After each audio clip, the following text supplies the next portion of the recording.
Report, we're being joined by Dr. Sam Amadi, who's a Rise News analyst and also director at Abuja School of Social and Political Thoughts.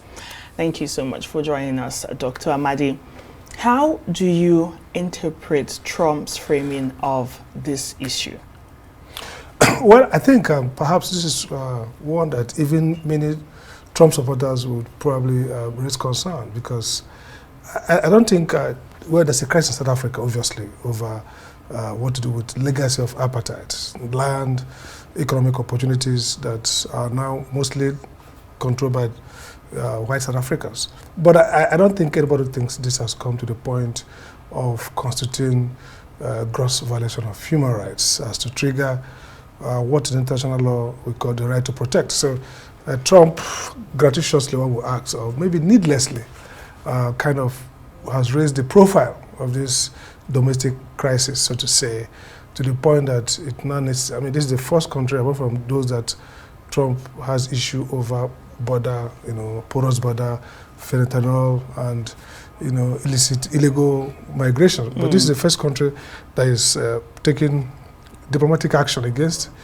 on the basis of something not related with American security directly or related with American specific interests. So this is a case of Trump overreacting to what may be issue of concern around perhaps exploration of white settlers or white South Africans' land. But again, people read three things here. Some people read, of course, Elon Musk has not been in very good terms with South Africa.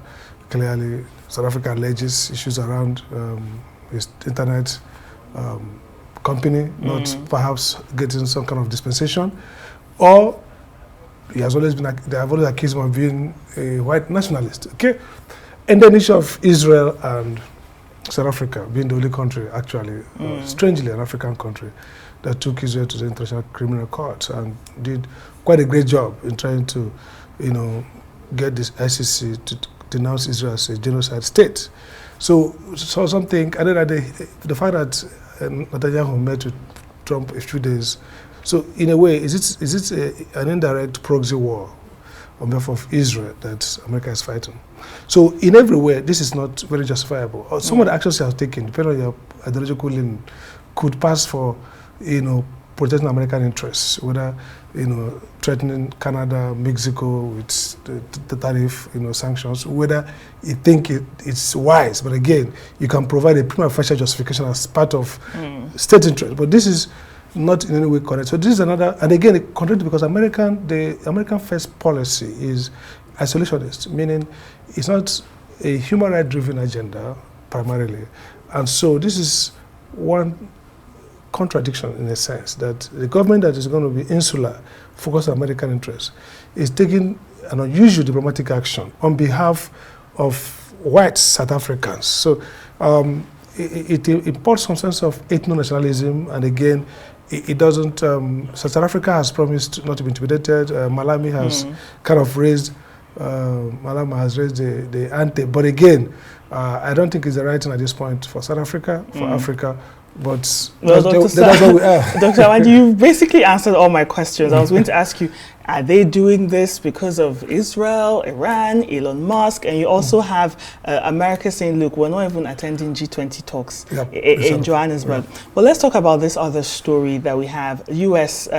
Embassy's decision to cancel Dropbox again.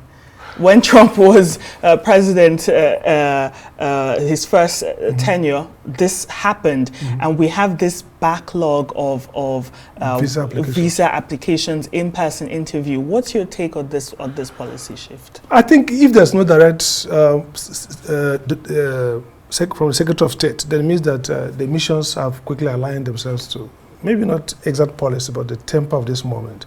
Clearly, Trump would like to reduce all forms of migration, whether legal or illegal. Again, we hear stories around opportunities for very smart people, students, to also have. So I think that this is part of responding to the mood that, look, probably will be more thorough. The rate of refusal will probably higher. The beauty of Dropbox is that it presupposes routine normality. So you've probably traveled recent times, returned back, no records, nothing wrong on your record. And so when you do a Dropbox, 90% chances that you just get a visa. But with in-person interview, discretion comes in now.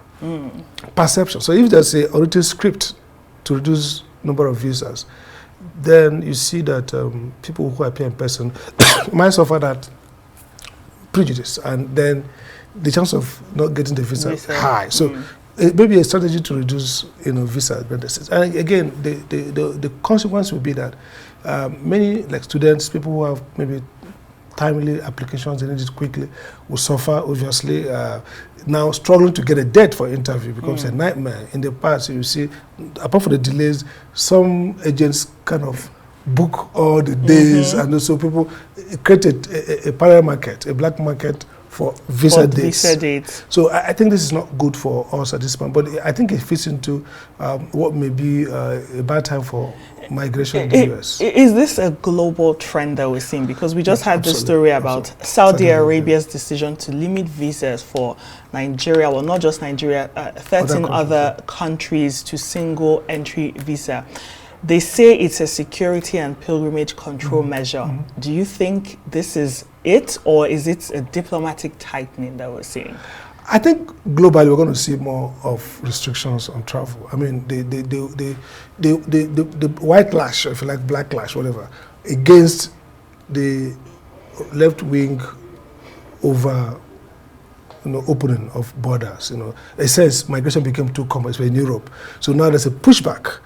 Some for national security interests, some for ethnic nationality interests. So we're going to see more of those restrictions. I think Saudi Arabia, probably the reason they gave looks reasonable, that too many unintended persons using the Hajj experience might get in there, crash in there, overstay. So if they're saying first entry 30 days, they have to exit to come again. So they don't want anybody to overstay in Saudi Arabia. Again, Saudi Arabia never wants people to stay except for business, okay, just like Dubai. So you have to go there for business. Again, they're also trying to say, in this case, many people would probably be refused visa, because if you're going to have 30 days and after that you come back, then you have to provide another justification for why you should be there. And so since Hajj programs are quota-based, I think it's good they excluded Hajj, which is very important for us. So any other person go to South Africa should prepare to Saudi Arabia. Should prepare that there's going to be one visit, one visa.